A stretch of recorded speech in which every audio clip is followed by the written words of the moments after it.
하나님의 말씀 봉독하겠습니다. 하나님의 말씀은 로마서 6장 22절에서 23절 말씀 되겠습니다. 로마서 6장 22절에서 23절 말씀, 신약성경 247페이지입니다. 로마서 6장 22절에서 23절 말씀 같이 한 목소리로 합독하겠습니다. 그러나 이제는 너희가 죄로부터 해방되고 하나님께 종이 되어 거룩함에 이르는 열매를 맺었으니 그 마지막은 영생이라. 죄의 삭은 사망이요 하나님의 은사는 그리스도 예수 우리 주 안에 있는 영생이니라. 아멘. 할렐루야. 오늘도 주님이 함께 하시는 줄 믿습니다. 오늘은 주님이 무덤문을 여시고 승리하신 날입니다. 부활절입니다. 주님께서 다시 살아나셨습니다. 잠자는 자들의 첫 열매가 되셨습니다. 예수님의 뒤를 이어 우리도 잠자는 자들의 둘째 열매, 셋째 열매가 계속해서 일어날 줄로 믿습니다. 오늘은 하나님께서 로마서 6장 22절 23절의 말씀을 우리에게 허락해 주셨어요. 영생과 인간이라는 제목으로 은혜를 나누고자 합니다. 하나님께서는 인간을 만물의 영장으로 창조하셨습니다. 유일무이한 만물의 영장으로 인간을 창조하셨어요. 즉 고통과 죽음이 없는 존재로 만드셨다라는 것입니다. 하나님 원래 창조 목적은 인간에게는 고통이 없어요. 죽음이 없는 영원한 존재로 창조되었습니다.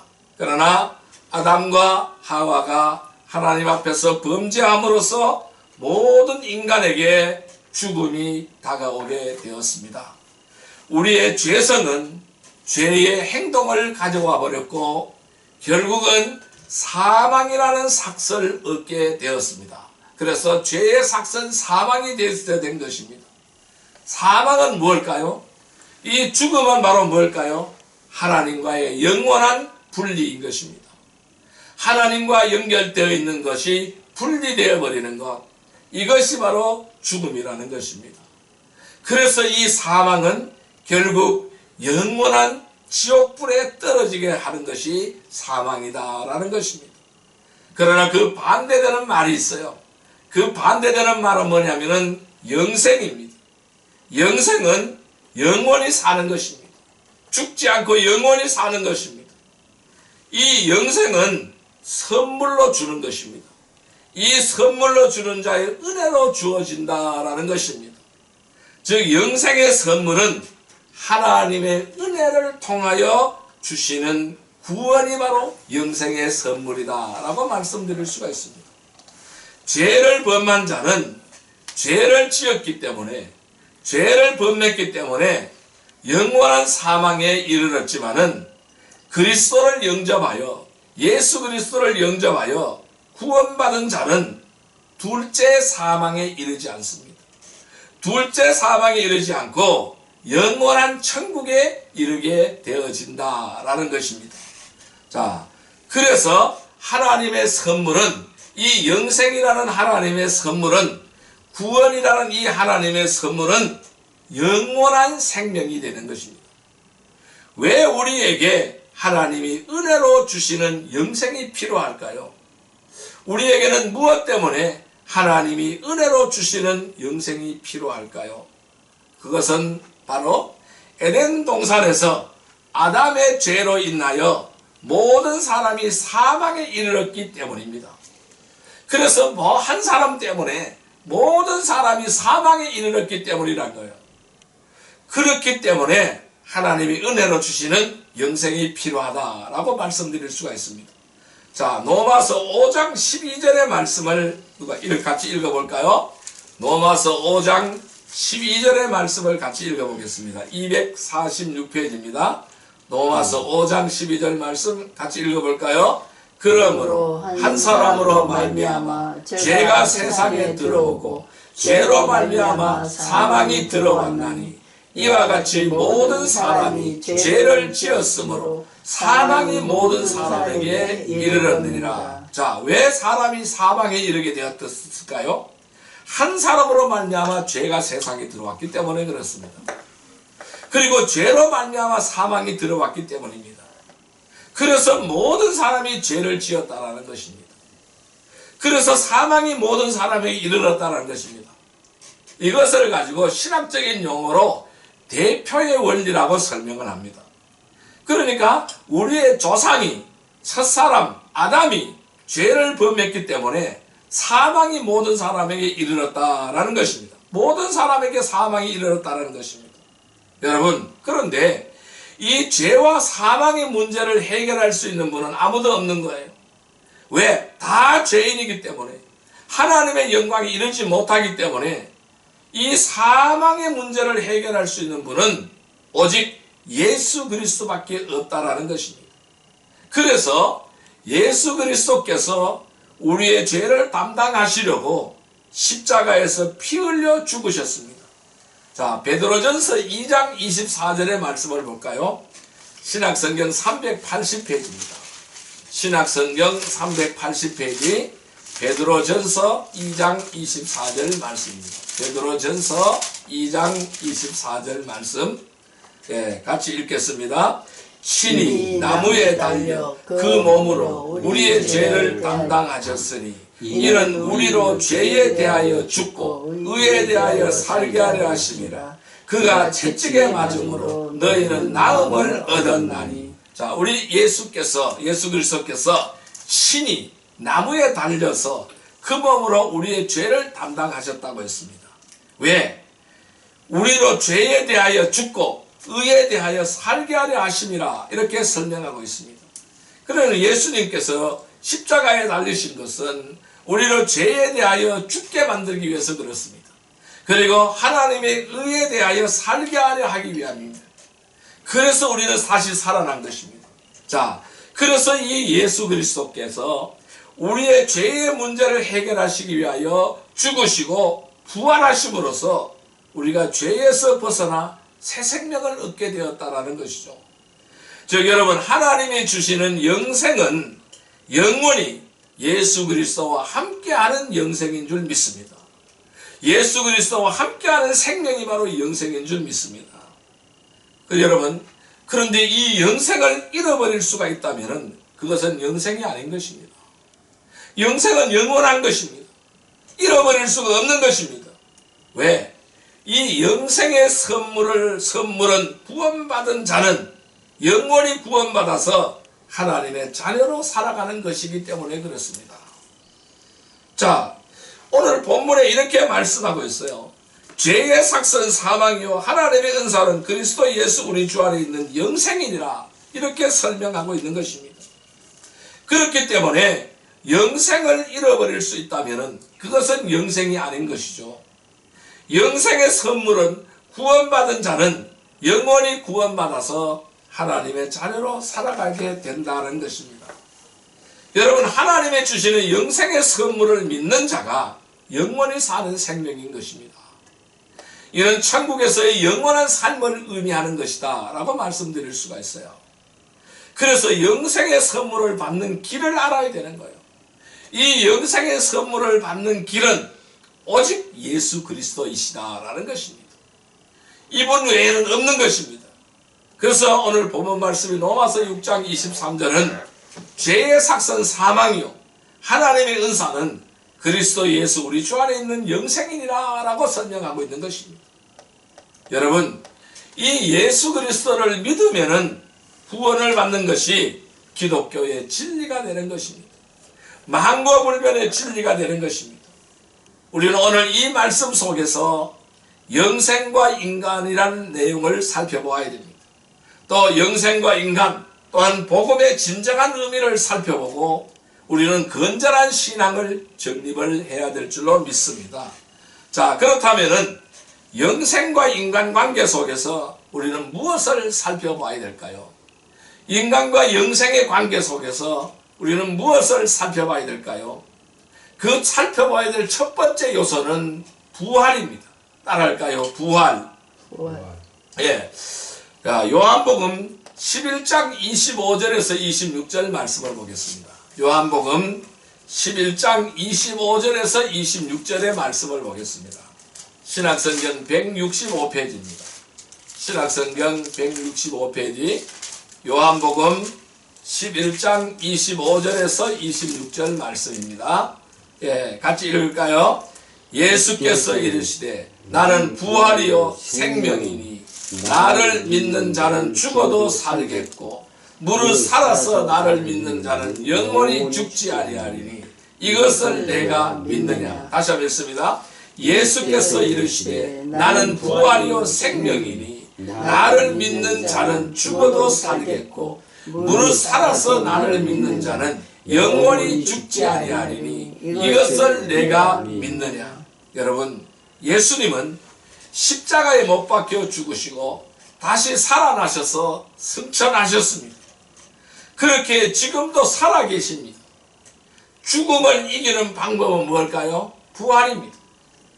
이 부활은 죽음을 이기는 방법입니다. 부활은 뭘까요? 생명의 능력이라고 할 수가 있습니다. 부활은 창조처럼 그 핵심에 무엇이 들어있느냐 하면 생명이 들어져 있습니다. 하나님이 말씀으로 이 세상을 창조할 때에 그 속에 무엇이 들어있었어요? 그 핵심이 바로 뭘까요? 생명이었습니다. 부활도 똑같습니다. 부활은 창조처럼, 역시 창조처럼 그 핵심이 생명에 있다라는 것입니다. 부활 이꼬르 생명이라는 것입니다. 성경에 나타나는 독특한 두 가지 교리가 있습니다. 이 성경에 나타나는 독특한 두 가지 교리는 창조와 부활입니다. 한번 따라할까요? 창조와 부활. 창조와 부활. 이 창조와 부활은 성경에 나타나고 있는 독특한 핵심적인 교리라는 것입니다. 이것이 바로 창조와 부활이라는 것입니다.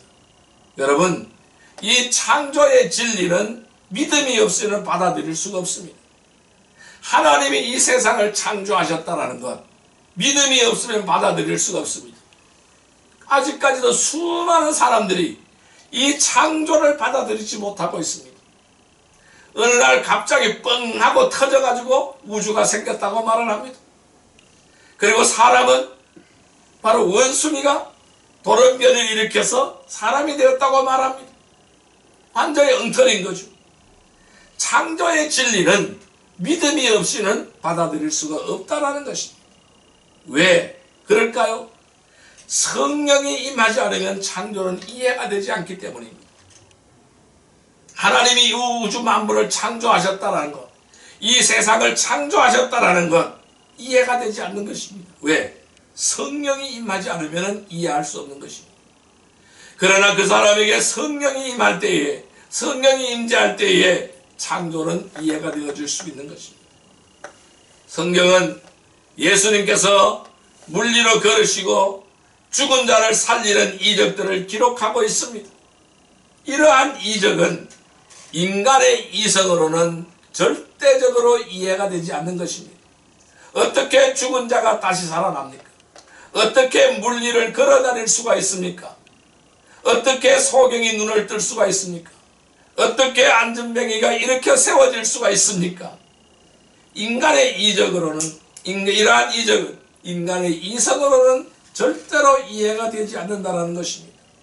그렇지만은 하나님께서 이 천지를 창조하신 진리 하나만 인정을 할 수가 있다면은 부활을 비롯한 예수님의 모든 이적들은 문제없이 받아들일 수가 있게 되는 것입니다. 천지 만물을 창조하신 하나님은 이 정도의 이적은 얼마든지 일으킬 수가 있기 때문에 그렇습니다. 왜? 천지를 창조하신 하나님이, 생명을 주관하시고 있는 하나님이 그것을 못하실 리가 없잖아요. 이 정도의 이적을 얼마든지 일으킬 수가 있기 때문이라는 것입니다. 여러분, 창조처럼 믿기 어려운 것이 또 하나가 있어요. 뭘까요? 부활이라는 것입니다. 인간은 죽음에 대해서는 쉽게 이해합니다. 죽음에 대해서는 쉽게 이해를 합니다. 왜? 죽음에 익숙하기 때문에 그래요. 누구나 죽음을 맞이하기 때문에 그래요. 죽음을 많이 보기 때문에 그래요. 익숙하기 때문에 죽음에 대해서는 쉽게 이해가 됩니다. 그러나 예수님의 부활은 이해할 수 없는 것입니다. 그리고 죽은 자가 다시 살아나는 부활은 이해할 수가 없는 것입니다. 왜? 성령 받은 사람만 이해할 수 있기 때문에 그랬습니다. 어느 누구도 부활해 본 적이 없기 때문에 이해할 수가 없다라는 것입니다. 어떻게 죽은 자가 다시 살아나느냐는 것이죠. 예수님을 믿고 성령을 받지 않으면 절대로 이 부활은 이해할 수가 없다라는 것이죠. 이해가 되지 않는 것입니다.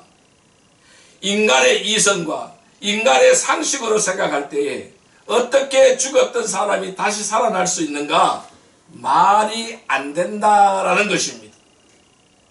부활은 그래서 예수님의 제자들도 처음에는 이 부활을 믿지 않았습니다. 부활의 소식을 들었습니다. 그렇지만 그들은 실망했어요. 실망하여 엠마오로 내려갔습니다. 갈릴리로 고기 잡으러 갔습니다. 여러분, 부활의 핵심은 어디에 있을까요? 생명에 있습니다. 이 부활의 핵심은 생명인 것입니다. 그렇다면 생명의 근원은 누구일까요? 이 생명의 근원은 하나님이시다라는 것입니다. 여러분, 생명이 임하게 되면 죽은 나무에도 꽃이 피고 죽은 사람들도 살아날 수가 있는 것입니다. 왜? 그 생명의 근원이신 예수님을 우리 마음속에 모셔드리면, 우리의 심령 속에 주님을 모셔드리면, 생명의 근원이신 그 하나님이신 주님을 모셔드리면 예수님의 생명이 우리 안에 들어오시게 되어져 있습니다. 예수님의 생명이 우리 안에 들어와서 죽은 우리의 육체와 우리의 영혼도 다시 살아나게 된다라는 것입니다. 그래서 저는 이렇게 말씀드리겠습니다. 부활은 죽음을 이기는 능력이다라는 것입니다. 부활은 죽음을 이기는 능력이다라는 것입니다. 예수님을 믿는 사람은 죽음이 불행이 아닌 것입니다. 우리에게는 부활이 있기 때문에 바로 불행이 아닌 것입니다. 우리도 죽습니다. 나 어느 누구나 다 죽습니다. 그러나 우리는 이 죽음을 불행이라고 말하지 않습니다. 인간은 누구나 죽습니다. 언젠가는 확실하게 다 죽습니다. 누구도 죽음을 피할 수는 없는 것입니다. 이 사실은 너무나 확실한 사실입니다. 그래서 지구상에 존재했던 모든 인류는 다 죽었습니다. 안 죽은 사람이 없습니다. 다 죽었습니다. 그러나 예수 그리스도 이 저주스러운 죽음의 법칙을 깨뜨려 버리시고 영원한 생명의 주로 오늘 일어나셨습니다. 부활하셨습니다. 무덤 문을 열어버렸습니다. 다시 살아나셨습니다. 물론 나사렛 예수도 죽음의 독화살을 맞았습니다. 다 죽었습니다. 가는데 그 예수님의 죽음은 가장 비참한 죽음이었습니다. 가장 십자가에 달려서 돌아가신 가장 저주스러운 죽음을 당하셨습니다. 그 죽음이 얼마나 비참하고 얼마나 치욕적이었는지 그가 죽었을 때 따르던 자들이 다 낭망하였습니다. 다 실망하였습니다. 그러나 안식 후 첫날 새벽 마침내 주님의 무덤의 문이 열리고 말았습니다. 마침내 그는 죽음의 법칙을 깨뜨리고 일어나셨습니다.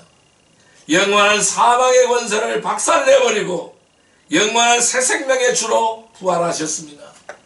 예수님은 승리의 흰옷을 입고 영광의 주로 부활하셨습니다.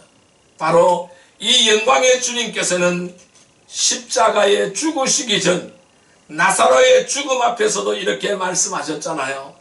나는 부활이요 생명이니 나를 믿는 자는 죽어도 살겠고 과연 예수님은 우리의 부활이요 생명인 줄 믿습니다. 예수님의 부활로 우리는 죽어도 사는 자가 되었습니다. 왜? 하나님의 생명이 우리 안에 있기 때문입니다. 여러분, 부활은 영생하게 하는 능력입니다. 오늘 요한복음 11장 26절에 이렇게 말씀했습니다. 살아서 나를 믿는 자, 이렇게 설명했어요. 살아서 나를 믿는 자는 영원히 죽지 않는다고 말씀했습니다. 여기서 살아서 나를 믿는 자는 육이 산 사람이 아닌 것입니다. 육이 산 사람을 말씀한 것이 아닌 것입니다.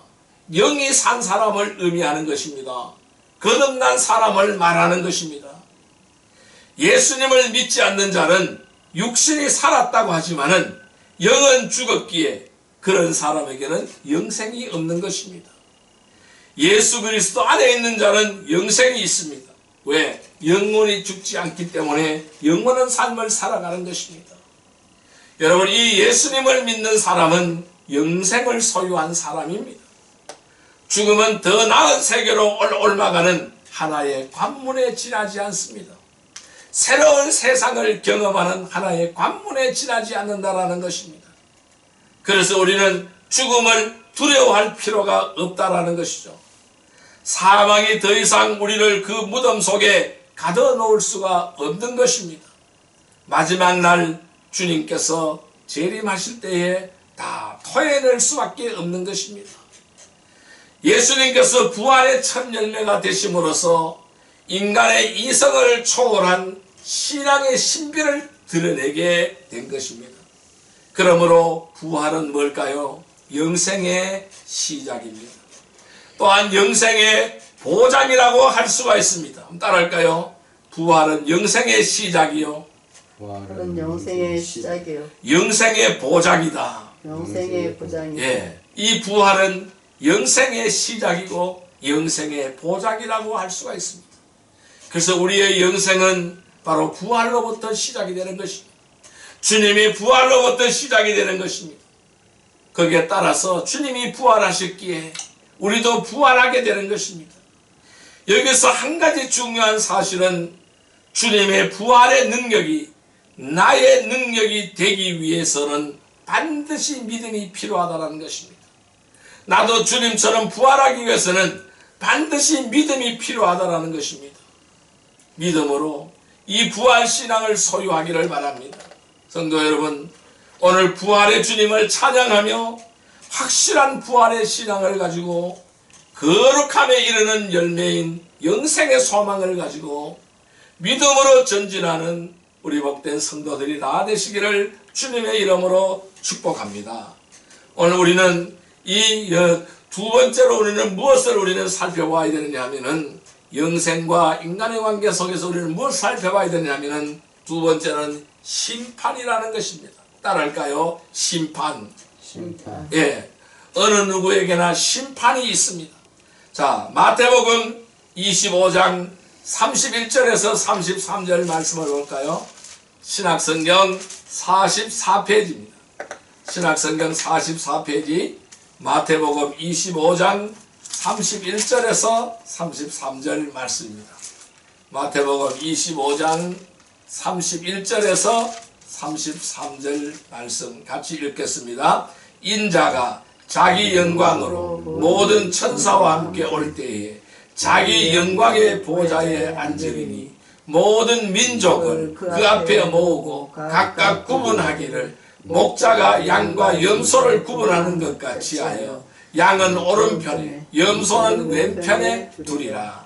여러분, 타작마당에서 알곡과 쭉정이가 가려지잖아요.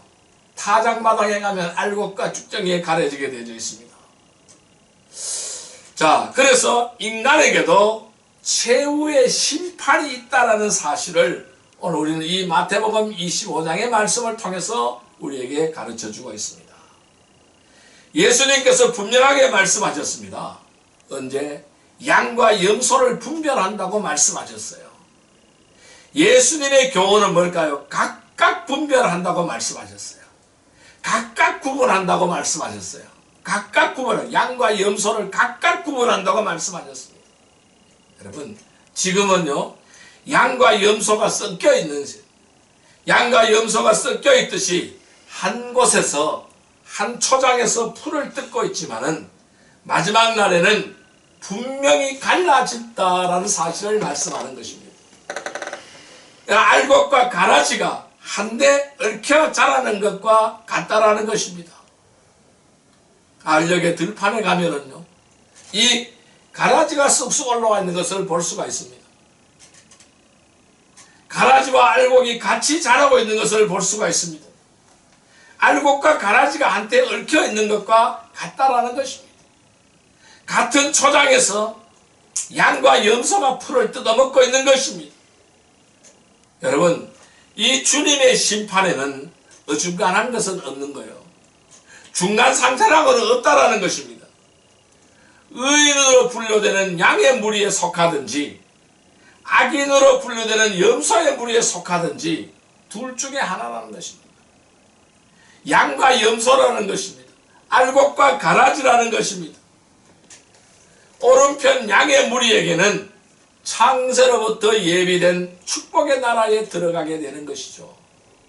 왼편 염소의 무리에게는 영원한 지옥불이라는 저주가 기다리고 있다는 것입니다.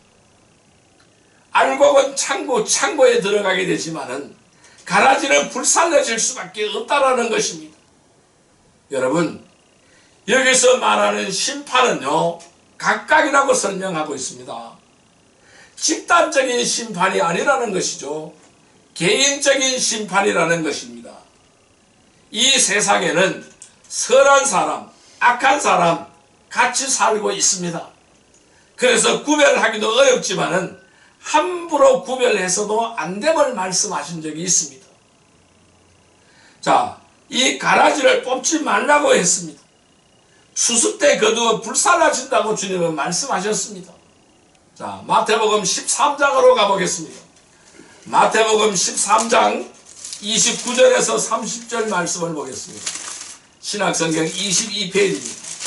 신약성경 22페이지 마태복음 13장 29절에서 30절 말씀입니다. 같이 읽겠습니다. 주인이 이르되 가만히 두라. 가라지를 뽑다가 곡식까지 뽑을까 염려하노라. 둘 다 추수 때까지 함께 자라게 두라. 추수 때에 내가 추수꾼들에게 말하기를 가라지는 먼저 거두어 불사르고야 단으로 묶고 곡식은 모아 내 곡간에 넣으라 하리라. 자, 추수 때까지 가만히 두라고 말씀했어요. 이 추수 때가 되면 자연히 구분되어진다는 것입니다. 그래서 알곡은 창고로 들어가고 바로 이 가라지는 불사르게 단으로 묶어서 불사르게로 사라진다는 것입니다. 이 말씀은 역시 최후의 심판에 대한 분명한 경고의 말씀인 것입니다. 이 심판의 경고에 따라서 언제나 우리는 자신의 모습을 돌아보아야 될 줄로 믿습니다. 주님은 우리에게 분명한 결단을 요구하고 계시는 것입니다. 분명한 결단을 원하십니다. 예수를 믿으려면 제대로 믿든지 그렇지 않으면 그만둘 일이지 세상과 적당히 양다리를 걸치는 모습은 허락하지 않겠다는 뜻입니다. 우리는 세상과 저와 주님 사이에 양다리를 걸칠 수는 없는 것입니다. 한 발은 주님께 딛고 한 발은 세상에 디딜 수가 없는 것입니다. 완전하게 소속이 되어야 되는 것입니다. 주님에게로 소속이 되어야 된다는 것입니다. 우리의 두 다리는 늘 주님 안에 있어야 될 줄로 믿습니다. 예수님은 죄와 사망의 노예에서 해방시켜서 영생을 주신 주인이십니다. 나의 주인이십니다. 그러므로 자유함을 받은 자는 생명을 걸고 충성을 다해야 되는 것입니다. 성도 여러분, 오늘 부활의 주님을 찬양하십시오. 그리고 확실한 부활의 신앙을 가지고 거룩함에 이르는 열매인 영생의 소망을 가지고 믿음으로 전진하기를 바랍니다. 그리하여 생명의 면류관을 얻는 성도들이 되시기를 축원합니다. 마지막 심판의 자리에서 심판을 받지 않고 생명의 면류관을 얻는 복된 성도들이 다 되시기를 주님의 이름으로 축복합니다. 세 번째로 이 바로 영생과의 관계 속에서 세 번째로 우리는 알아야 될 것이 뭐냐 하면은 하나님 나라의 유업이라는 것입니다. 따라할까요? 하나님 나라의 유업. 하나님 나라의 유업. 우리는 이 하나님 나라의 유업을 확실하게 알아야 합니다. 자, 히브리서 12장 22절에서 23절 말씀을 보겠습니다. 신약성경 368페이지입니다. 신약성경 368페이지 히브리서 12장 22절에서 23절 말씀입니다. 368페이지입니다. 히브리서 12장 22절에서 23절 말씀입니다. 히브리서 12장 22절에서 23절 말씀 같이 읽겠습니다. 그러나 너희가 이룬 것은 시온산과 살아계신 하나님의 도성인 하늘의 예루살렘과 천만 천사와 하늘에 기록된 장자들의 모임과 교회와 만민의 심판자이신 하나님과 및 온전하게 된 의인의 영들과 이렇게 설명하고 있습니다. 여러분, 인간의 부활과 심판이 있는 그 다음에는 하나님 나라의 유업을 상속받는 것이 인간에게 주어지는 최후의 축복인 것입니다. 여러분, 이 예수님의 뒤를 따라서 우리는 부활합니다. 그리고 심판을 받습니다. 그 다음에는 하나님 나라의 유업을 상속받는 것이 인간에게 주어진 최후의 축복이라는 것입니다. 자, 어디로 갔어요? 너희가 이룬 것은 시온산과 살아계신 하나님의 도성인 하늘의 예루살렘과 천만 천사와 하늘에 기록된 장자들의 모임과 교회와 만민의 심판자인 하나님과 온전하게 된 의인과 영들과 이렇게 설명했습니다. 여러분, 이제 성도들이 마지막으로 다다른 곳은 어딜까요? 시온산입니다. 그 시온산과 살아계신 하나님의 성인 하늘의 예루살렘입니다. 우리가 마지막으로 다다를 곳은 하나님의 성인 하늘의 예루살렘입니다. 하늘의 예루살렘에 우리는 마지막으로 도달합니다. 그것은 수많은 천사들과 하늘에 등록된 장자들의 총회와 교회라고 설명하고 있습니다. 이 하나님의 성인 하늘의 예루살렘은 수많은 천사들과 하늘에 등록된 장자들의 총회와 교회라고 설명하고 있습니다. 그리고 모든 사람의 심판자이신 하나님과 완전하게 된 의로운 사람들의 영이 있는 곳이라고 설명하고 있습니다. 우리 성도 위에 있는 예루살렘, 즉 영적 세계에 속해 있는 것입니다. 율법 아래 있는 사람들은 종의 위치에 있는 자입니다. 보이는 예루살렘 성전에서 하나님을 섬겼습니다. 그러나 성도들은 하늘에 있는 예루살렘에 속해져 있는 것이죠. 신령한 세계에서 하나님을 섬기게 되었습니다. 그뿐 아닙니다. 천만 천사가 성도들을 수정들며 섬기고 있습니다. 자, 히브리서 1장 14절의 말씀을 볼까요? 히브리서 1장 14절의 말씀을 볼까요? 353페이지입니다. 353페이지 히브리서 1장 14절의 말씀 같이 읽습니다. 모든 천사들은 섬기는 영으로서 구원받을 상속자들을 위하여 섬기라고 보내심이 아니냐. 천사들은 섬기는 영으로 구원받은 상속자들을 위하여 섬기라고 보내신 것이라 라고 설명했습니다. 여러분, 하늘에 기록된 장자들의 교회는, 이 하늘에 기록된 장자들의 교회는 생명책에 기록된 자들입니다. 하늘 예루살렘에 있는 교회는, 거기에 기록된 장자들의 교회는 생명책에 기록된 자들이라는 것이죠.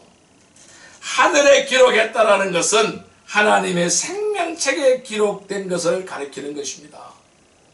하늘에 기록된 장자들의 교회는 예수 그리스도로 말미암아 구원을 받아서 하나님 아버지의 것을 상속받은 성도의 모임인 것입니다.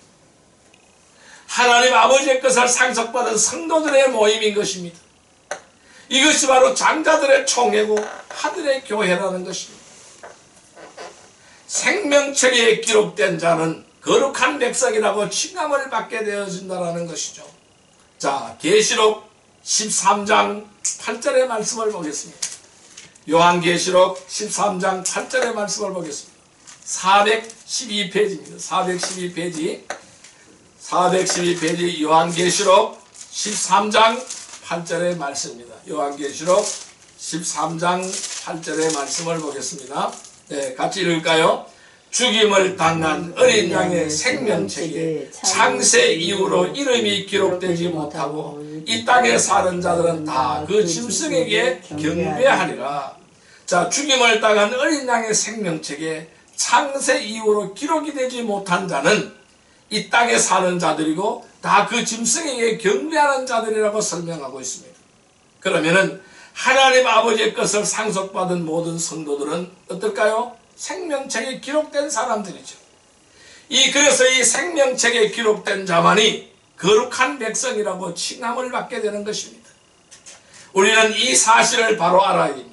그래서 사명을 감당하는 성도들이 되어야 할 것입니다. 여러분, 이 구원받은 성도들은 이 세상에서 이미 하나님 나라의 유업을 계승받았습니다. 그래서 지상에서도 축복된 삶을 살아가고 있는 것입니다. 성도들은 신앙생활의 출발이 바로 하나님 나라의 유업의 시작이라는 자부심과 긍지를 가져야 될 줄로 믿습니다. 우리가 예수 그리스도를 믿는 순간, 주는 그리스도의 살아계신 하나님의 아들이라 고백하는 순간 우리는 하나님 나라의 유업을 받게 되는 것입니다. 이 성도들은 신앙생활의 출발점이 하나님 나라의 유업의 시작이라는 이 자부심과 긍지를 가져야 될 줄로 믿습니다. 그래서 우리 인간은 부활과 심판을 거쳐서 하나님 나라의 유업을 받게 되는 것입니다. 그래서 부활이 있기에 심판을 거치게 되는 거예요. 부활이 있기에 심판을 거쳐서 하나님 나라의 유업을 받게 되어진다라는 것입니다. 여러분, 우리는 이 부활의 사건을 믿는 것으로 만족할 것이 아닙니다. 복음을 전하는 일에 최대의 가치를 두고 살아야 할 것입니다. 예수님은 죄와 사망의 노예에서 우리를 해방시켜서 영생을 주신 주인이십니다. 그러므로 자유함을 받은 자는 생명을 걸고 충성을 다해야 하는 것입니다. 성도 여러분, 오늘 부활의 주님을 찬양하며 확실한 부활의 신앙을 가지고 거룩함에 이르는 열매인 하나님 나라의 유업과 영생의 소망을 가지고 믿음으로 전진하는 생명의 면류관을 얻는 복된 성도들이 다 되시기를 주님의 이름으로 축복합니다. 자, 이제 말씀을 정리하여 보겠습니다. 자, 그렇다면 우리는 어떻게 이 말씀을 오늘 우리의 삶에 적용을 할 수가 있을까요? 하나님이 주시는 영생은 영원히 그리스도와 함께하는 생명입니다. 만일 영생을 잃어버릴 수 있다면 그것은 영생이 아닌 것입니다. 영생의 선물을 구원받은 자는 영원히 구원받아서 하나님의 자녀로 살아갈 수가 있는 것입니다. 하나님이 주시는 영생의 선물은 믿는 자가 영원히 사는 생명이며 또한 천국에서 영원한 삶을 의미하는 것입니다. 이것이 바로 영생입니다. 이 영생의 선물을 받는 길은 예수 그리스도이십니다. 오직 예수 그리스도밖에 없습니다. 오직 한 길 예수 그리스도이십니다. 예수 그리스도를 믿음으로 우리가 구원받아 하나님의 자녀가 되는 은혜를 얻습니다. 그리스도와 함께하는 삶은 은혜와 의의 종이 되어서 살아가는 삶인 것입니다. 결국은 영생에 이르는 길인 것입니다. 비록 우리가 예수 그리스도와 연합하여 하나님의 종으로 살아가지만은 우리가 지체를 전과 같이 죄에게 드린다면은 죄의 종된 삶을 살아가게 되는 것입니다. 우리는 예수 그리스도 안에서 새로운 신분을 확신해야 됩니다. 이 새로운 신분을 확신하고 자신을 순종과 의의 종으로 살아가며 궁극적으로는 하나님의 종으로 자신을 드리는 삶을 살아가야 하는 것입니다. 하나님의 종으로 살아가는 삶은 끊임없이 찾아오는 죄의 유혹을 이기고 자신을 의의 병기로 하나님께 드리는 성화의 삶을 살게 하는 것입니다. 그 성화의 삶의 원동력은 주님이 부활하신 그 사건 때문에 나도 부활할 수 있다는 산 소망, 영생을 누릴 수 있다는 소망을 가지고 우리는 살아가게 되는 것입니다. 오늘 주님의 부활을 찬양합니다. 확실한 부활 신앙을 가지기를 원합니다. 그래서 거룩함에 이르는 열매인 하나님 나라의 유업과 영생의 소망을 가지고 의의 종으로 믿음으로 전진해서 생명의 면류관을 얻는 성도들이 다 되기를 주님의 이름으로 축복합니다. 오늘 칼럼을 한번 볼까요? 오늘 부활이라는 시를 한 편을 넣었습니다. 같이 한번 이 부활이라는 시를 묵상하기를 바랍니다. 부활, 새봄에는 새로운 꽃이 피어난다. 새로운 꽃 가운데 새로운 꽃은 오직 부활 생명의 꽃 아닌가. 에덴에서 새하늘 새 땅까지 인류의 역사의 흐름은 오로지 죽음에서 벗어나는 것. 세상에 있는 모든 것은 사라지는 그림자 아닌가. 세월 지나 계절이 바뀌면서 있었던 것이 없어지는 세상. 세상에 있는 생명은 그것이 영생의 그림자. 세상에 있는 죽음은 그것은 영멸의 그림자. 창조의 역사 속에 없는 죽음의 그림자인 죄. 죄는 죄의 값을 요구하고 죄의 값은 죽음을 몰고 왔구나. 인간은 죄의 종으로 가두어 놓고 사망은 생명으로 삼켜가며 인류 역사에서 왕노릇하는 사망이여 그 권세에 무릎 꿇으리요 그 권세에 무릎 꿇으리요. 세상에서 행복을 찾지 않으시고 그 십자가의 길 가시며 하늘길을 열어 보여주시고 세상 것에 궁색떨지 말라 하시네. 미완성의 인류 역사 속에 천년을 머무른다 산다 한들 다 이루었다 그 한마디 남겨놓을 자 누구일까. 에덴에서 도둑맞은 영원한 생명의 기쁨을 사랑의 언약으로 지키시며 가죽옷을 입히신 그 은혜. 천년이 흐른다 해도 변함없이 만년이 흐른다 해도 더 뜨겁게 종일 손을 벌리시고 천년을 하루같이 기다리신 사랑. 다 이루었다 하신 그 한마디, 부활의 생명이 영광을 낳은 그 한마디, 새하늘과 새 땅을 열어주시는 부활의 아침, 천지 만물을 창조하신 기적보다 더 놀라운 기적의 숨소리, 오직 부활의 생명의 꽃 모두 새롭게 피어나자. 여러분, 오늘 부활의 주님을 찬양하기를 원합니다. 확실한 부활의 신앙을 가지고 거룩함이 이른 열매인 하나님 나라의 유업과 영생의 소망을 가지고 의의 종으로 믿음으로 전진하는 생명의 면류관을 얻는 복된 성도들이 다 되기를 축복합니다.